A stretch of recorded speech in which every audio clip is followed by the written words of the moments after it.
नमस्कार, आप देख रहे हैं वीके न्यूज और मैं हूं आपके साथ मयंक गौड़। समाजवादी पार्टी से नाराज चल रहे पूर्व सपा नेता स्वामी प्रसाद मौर्य ने अब यूपी में एक सियासी धमाका कर दिया है। अब पूर्व हम इसलिए कह रहे हैं क्योंकि पहले तो उन्होंने राष्ट्रीय महासचिव पद से इस्तीफा दिया और अब एक नई पार्टी भी बना दी है और न सिर्फ पार्टी बना दी है बल्कि पार्टी का ऐलान भी कर दिया है। इसके झंडे की तस्वीर भी साझा कर दी है। स्वामी प्रसाद मौर्य 22 फरवरी को दिल्ली के तालकटोरा स्टेडियम में रैली को संबोधित करेंगे। वो भारत जोड़ो न्याय यात्रा में भी शामिल होंगे। न्याय यात्रा में शामिल होना उनके लिए बड़ा कदम है, इसलिए क्योंकि दूसरी ओर समाजवादी पार्टी और कांग्रेस के बीच सीट शेयरिंग को लेकर के बात नहीं बन पा रही है। ऐसे में स्वामी प्रसाद मौर्य का अलग होकर के अलग पार्टी बनाना अखिलेश यादव को करारा झटका माना जा रहा है। स्वामी प्रसाद मौर्य की पार्टी का नाम राष्ट्रीय शोषित समाज पार्टी है। उन्होंने इस पार्टी के झंडे की तस्वीर भी मीडिया के सामने साझा की है। हालांकि अभी उनके साथ इस पार्टी में कौन कौन रहेगा, इस बात को लेकर के कोई स्पष्टीकरण नहीं आया है। क्यों हुए थे स्वामी प्रसाद मौर्य नाराज समाजवादी पार्टी से?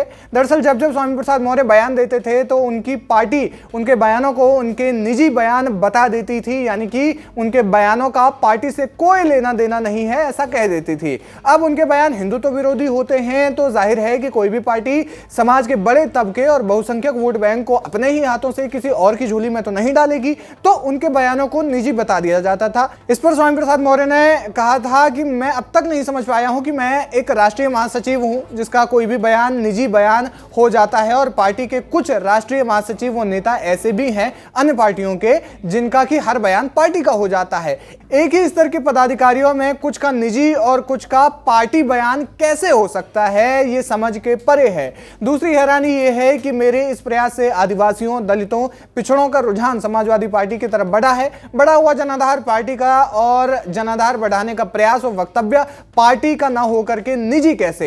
यदि राष्ट्रीय महासचिव पद में भी भेदभाव है तो मैं समझता हूं कि ऐसे भेदभावपूर्ण महत्वहीन पद पर बने रहने का कोई औचित्य नहीं है। आपको बता दें कि पार्टी बनाना स्वामी प्रसाद मौर्य के लिए कोई नई बात नहीं है। इससे पहले भी साल 2016 में उन्होंने एक पार्टी बनाई थी। बसपा से बगावत के बाद स्वामी प्रसाद मौर्य ने लोकतांत्रिक बहुजन मंच नाम से पार्टी का गठन किया था, जिसका ऐलान उन्होंने लखनऊ के रमाबाई अंबेडकर रैली ग्राउंड में किया था। हालांकि इसके बाद वो बीजेपी में शामिल हो गए थे। साल 2017 में उन्हें योगी सरकार में कैबिनेट मंत्री बनाया गया था। फिर 2022 विधानसभा चुनाव से पहले वो बीजेपी को छोड़कर समाजवादी पार्टी के साथ आ गए थे। अब उन्होंने समाजवादी पार्टी को छोड़कर अपनी अलग राह पर चलने का फैसला किया है। अब ये जो उन्होंने अलग पार्टी का बयान दिया है, अलग पार्टी बनाने की घोषणा भी कर दी है, उसका ऐलान भी कर दिया है, वो समाजवादी पार्टी को कितना झटका देगा और साथ ही साथ ये विपक्ष की राजनीति पर और साथ ही साथ लोकसभा चुनाव आने से पहले ये ठीक किस प्रकार का कदम होगा, क्या कुछ राजनीति पर असर डालेगा, ये देखना दिलचस्प होगा। वीके न्यूज, राष्ट्र के नाम।